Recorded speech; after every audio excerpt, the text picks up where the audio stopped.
Trizac. L'original.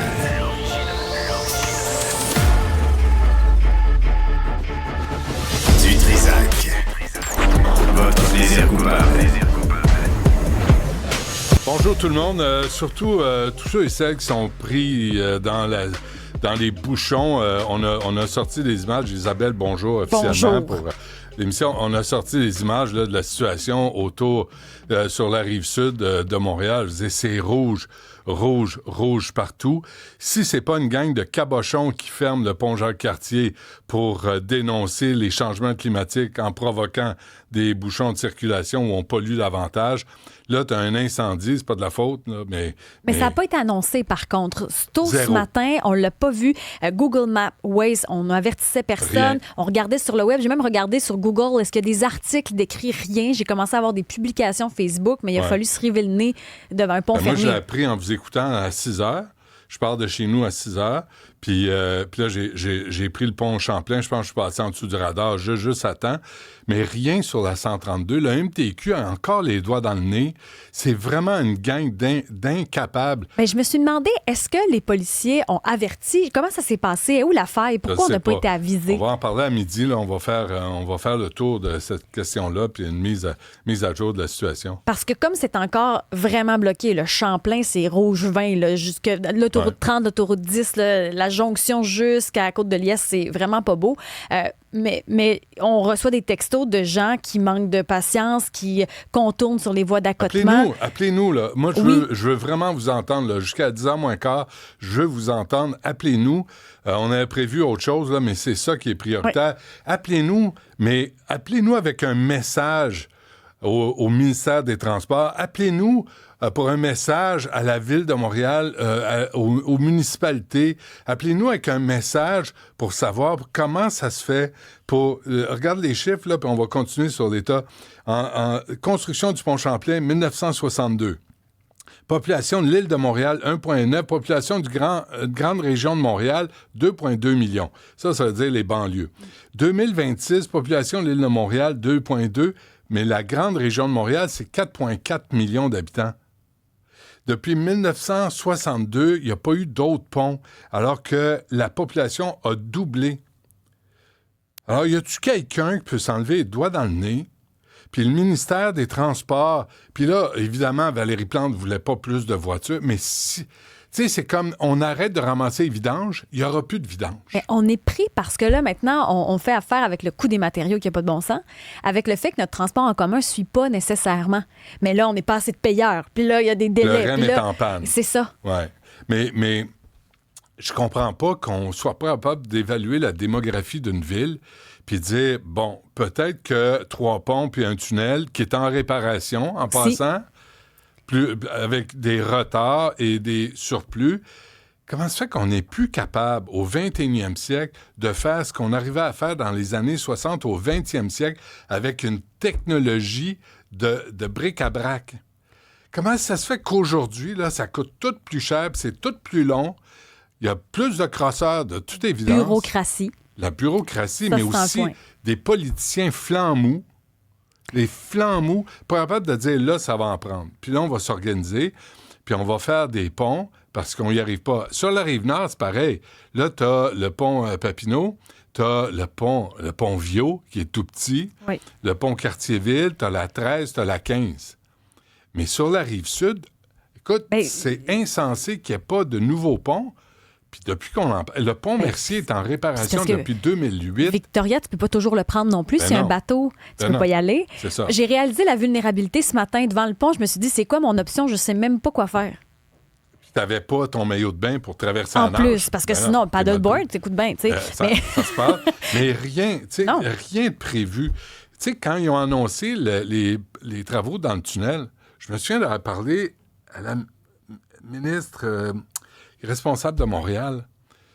Puis j'avais dit, avez-vous prévu un plan d'atténuation, un plan pour, tu sais, je sais pas moi, tu sais, mais ça, faudrait... Des navires, je sais pas, tu sais, des traversiers, rien.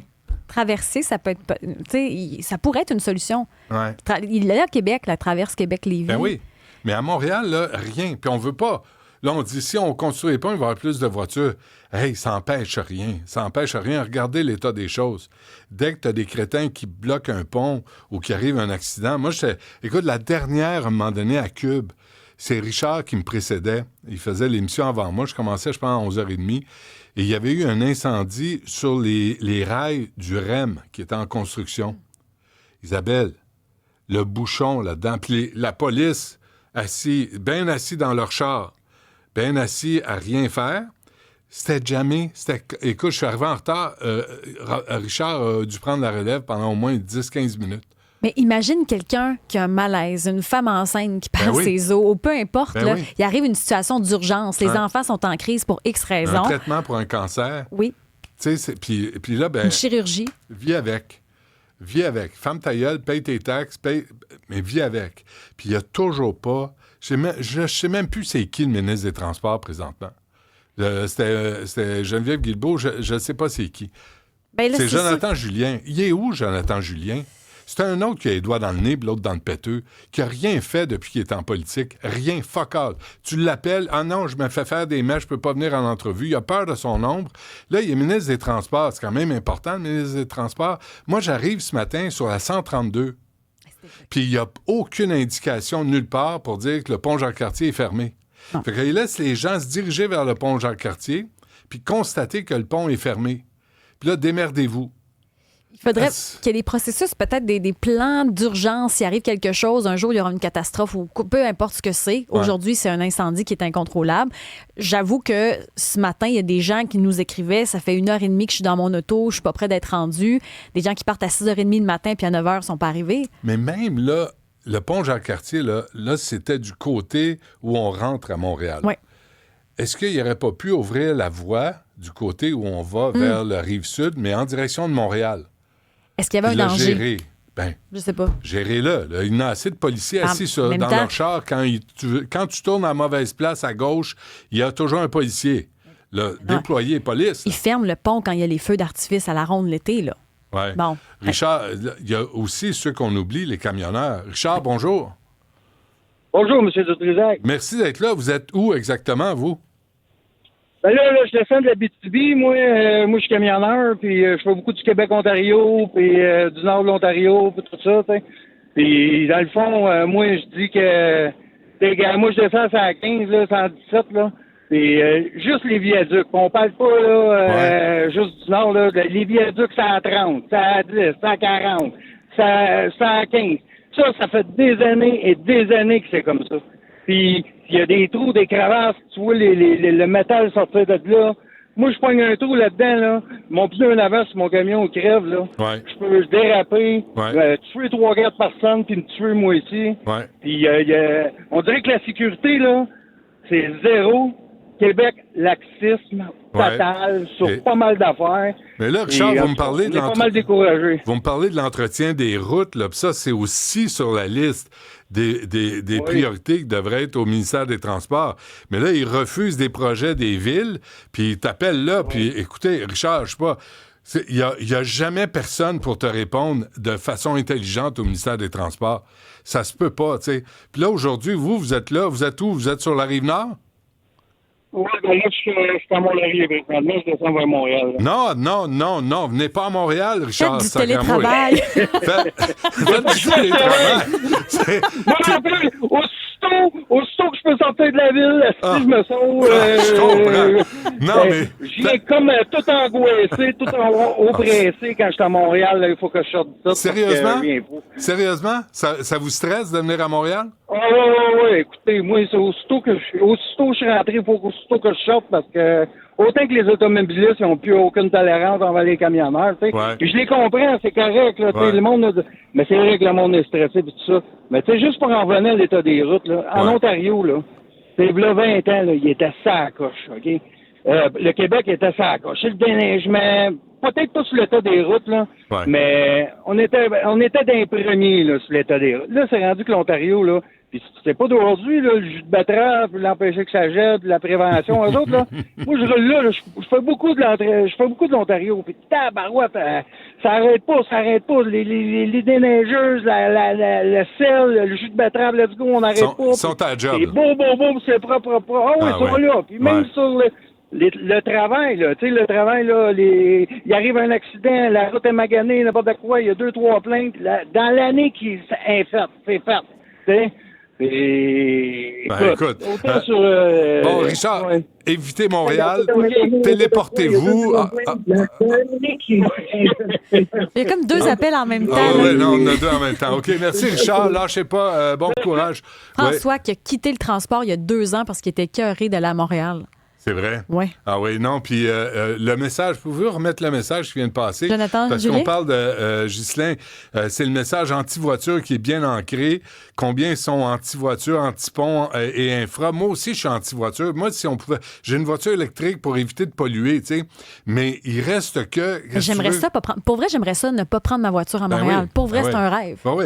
Écoute, je t'ai raconté quand je travaillais chez Prix Nobel de la radio à Place Bonaventure, toute une année, j'ai décidé de laisser... Je louais une BMW.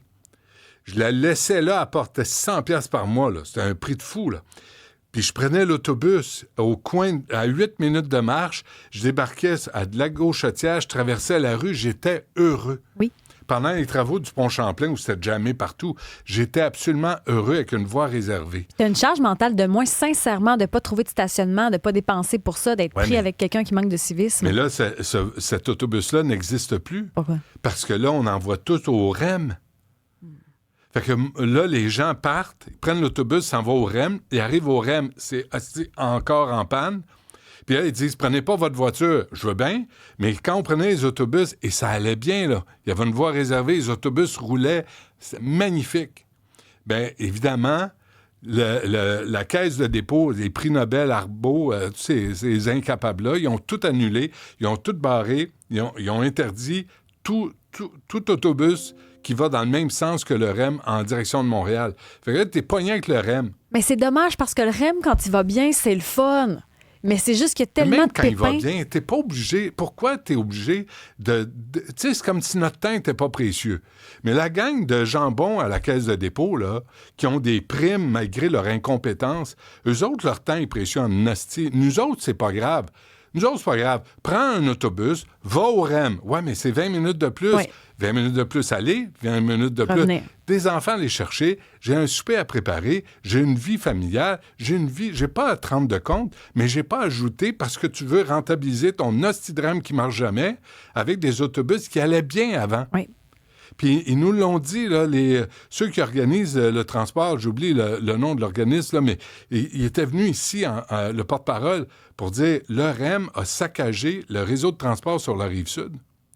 Fait que là, en autobus ou pas, aujourd'hui, c'est barré parce que le pont Jacques-Cartier, il y a eu un incendie. Puis on n'a rien préparé, on n'a rien prévu, on n'a rien annoncé. Puis là, les gens qui nous écoutent sont poignés dans des bouchons, puis il faut qu'ils ferment leur gueule. Puis ça n'a pas d'allure. Puis tu respires. Il est où Jonathan Julien? Là? Il peut-tu sortir de son hostie de bureau? Il peut-tu sortir puis s'informer de ce qui se passe autour de Montréal? Lui est à Québec. Il n'y en a pas de bouchon à Québec. Puis même le seul pont qu'on veut construire à Québec, ça finit plus de finir. Mais ce qu'on dit aussi, c'est qu'il n'y avait pas beaucoup de présence policière sur le terrain. Ce matin, il y avait quand même des contrevenants sur la route, puis il n'y avait rien pour soit la circulation ou intervenir auprès de ceux qui manquaient de patience. Oui. Yves Poirier est avec nous. Bonjour, Yves. Oui, salut Benoît, ça va bien? Ben, moi, oui. T'es où? Je pète le feu. Je viens d'arriver là, à TVA. Okay. 1h45, donc du secteur Saint-Bruno jusqu'ici. C'est incroyable. As-tu vu quelqu'un, quelque part, aider, Yves? Moi, j'ai pris la 132 pont-tunnel Louis H. Là, c'était pare-choc contre pare-choc. Les policiers barraient évidemment le pont Jacques-Cartier. J'ai surtout vu des autopatrouilles nous bloquer le chemin. J'ai même un collègue qui, lui, prend son vélo habituellement de traverser le pont. Même là, on avait bloqué le pont. Moi, mon point ce matin, Benoît, c'est pourquoi la Ville de Montréal tolère des immeubles vacants? Pourquoi on les laisse là pendant des mois, pendant des années? J'ai fait un reportage en 2023 sur le fameux immeuble qui flambe depuis la nuit dernière à côté du pont Jacques-Cartier. C'est un immeuble qui était rempli de squatteurs, Benoît.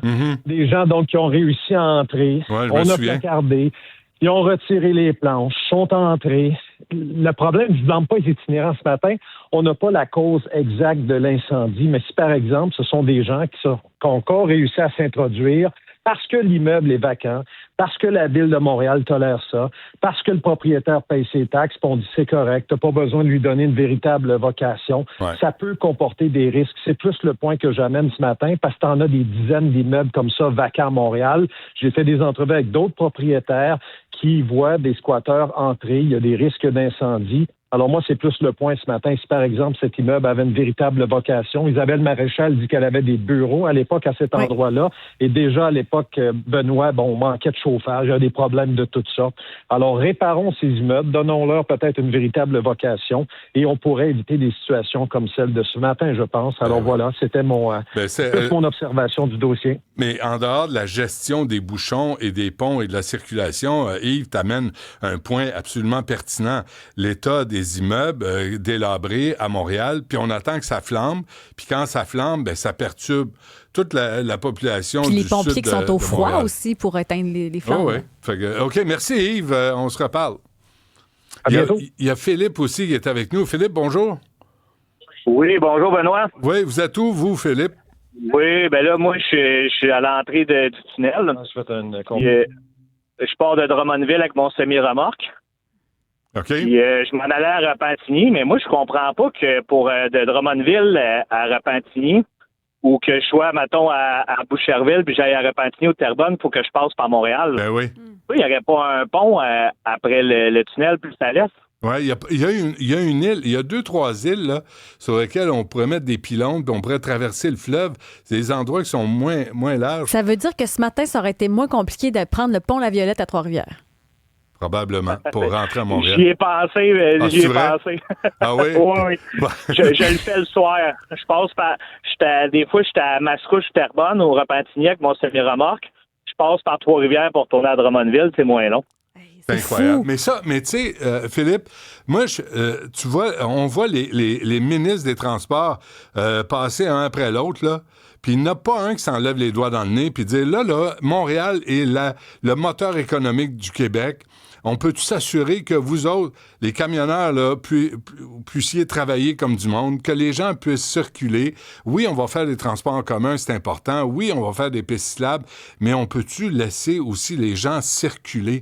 Les gens arriver et comme des matins comme ça, on voit à quel point il n'y a rien de prévu. Merci Philippe, lâchez pas. Il y a plein de suggestions de ponts. Le pont Charlemagne à Varennes, pont reliant Sorel-Repentigny. Il y en a qui vont d'ingéniosité là, sur la messagerie. Oui, ça te prend Wave. Jean est avec nous. Jean, bonjour. Oui, bonjour, ça va bien, M. Benoît? Oui, vous, comment ça se passe? Moi, je suis parti de Mirabel ce matin à 6h30, puis je viens d'embarquer sur la 132 pour aller à Napierville. Puis mon GPS m'indiquait à 8h15 ce matin, 8h15, mais là, je vais arriver au 10h07. Ah, boy. Oui, c'est ordinaire. Mais parler aussi du pont à Valleyfield, là, puis ça doit faire quoi, 10 ans, là, ils sont en train de le refaire, ce pont-là. Il n'est même pas fini encore, puis c'est incroyable. Moi, je peux pas croire au Québec, avec toute la technologie qu'on a, on peut pas avancer dans la vie, on peut construire. Oui, tellement. Puis le temps que ça prend pour faire des travaux, vous avez tellement raison. Il y a un dossier à gérer puis à régler. Puis on les a vus passer. C'est M. Bonnardin, Mme Guilbeault, là, c'est Jonathan Julien, puis leurs prédécesseurs. Il n'y en a pas un qui a géré Montréal. Il n'y en a pas un qui a eu une vision à long terme pour régler la circulation à Montréal. C'est toujours pareil. Est-ce que ça se peut? Parce qu'on a l'impression que le tunnel, ça finira jamais, les travaux. Là. Est-ce que ça se peut vraiment quelqu'un qui a une vision, qui est capable de gérer le budget, de mettre les bonnes personnes à la bonne place, de faire confiance à l'équipe sur place? Puis j'ajoute à ça, le tunnel, là, on n'augmente pas la capacité du tunnel. On a refait la céramique. C'est tout. That's it, that's all. On va avoir encore des bouchons quand il va rouvrir tout neuf à 2,5 milliards. Il y a quelque chose qui va être à refaire. Là. Le pont, oui, certain. Le pont Champlain, c'est pareil. On n'a pas ajouté. Il y a la 4e voie est interdite. C'était pour les autobus. Là, il n'y a plus le droit de passer les autobus sur le pont Champlain. Pont Victoria. Pont Victoria. C'est pas la grosse affaire. Ben, ça appartient au CN, ça ne nous appartient pas. Ils ferment ça quand ils veulent, puis les bateaux passent en priorité. Il y en a qui ont peur sur le pont Victoria parce que c'est pas large. Fait que, tu sais, peut-être, Jonathan Julien, là, peut-être se réveiller. La CAQ, là, si vous êtes dans le fond du baril des sondages, c'est à cause de ça. Parce que vous avez été décevant dans toute la gestion des affaires courantes. Et ça, c'est un autre exemple. Les transports à Montréal, autour de Montréal, c'est quand même Montréal. Mais on est traité... Pittsburgh, 446 ponts pour 2,4 millions d'habitants. Puis Montréal, là, 3 ponts puis un tunnel en réparation. Puis le pont Mercier est en réparation depuis 2008. Puis pont Jacques-Cartier, bien, quand une gang de crinqués décide de le fermer ou il y a un incendie, démerdez-vous. J'ai voyagé beaucoup dans l'Ouest canadien, à Edmonton. Quand ils font un pont, ça travaille 24 heures par jour, 365 jours par année, puis ça dure longtemps. Pourquoi on ne fait pas ça ici? Tu as des droits de la personne, là. Commencer à travailler la fin de semaine. On ne peut pas imposer ça. Fait que, prends un numéro, mets-toi en ligne, sois patient. Restez patient. Écoutez-nous, là, on va essayer de vous offrir une émission qui a de l'allure. Moi, je suis surprise du ton de ceux qui nous appellent. Il y a comme un sourire dans la voix. Ouais, c'est ça. Ah non, les Québécois, là, on est résilients en sacramouille. On pourrait pogner un air, prenez pas un air, ça donne rien. Mais j'espère que Jonathan Julien va sortir de son tiroir, de son bureau, puis il va dire « Ah oui, on va t'en occuper! » Chris, allumez un peu. Allumez avec les taxes qu'on paye, les frais d'immatriculation qui ont explosé. On parle des comptes de taxes, là. Les taxes sur l'essence. Puis quand c'est le temps de gérer la circulation, ils sont tellement pas là. Gérer puis aviser. Ce matin, il aurait fallu le savoir plus tôt. Oui. Alors, à 11h, on va avoir Jean-François Bélanger qui est au Danemark, qui est professeur adjoint à l'Institut des opérations militaires du Collège royal de défense du Danemark. On va lui parler comment ça se passe sur place. À midi, le chef des opérations du service de sécurité incendie de Montréal sera avec nous. Et puis, tantôt à 10h, un mot avec Jean-Hugues Roy sur l'utilisation de l'intelligence artificielle pour s'informer. Pas très rassurant, mais on revient après cette pause.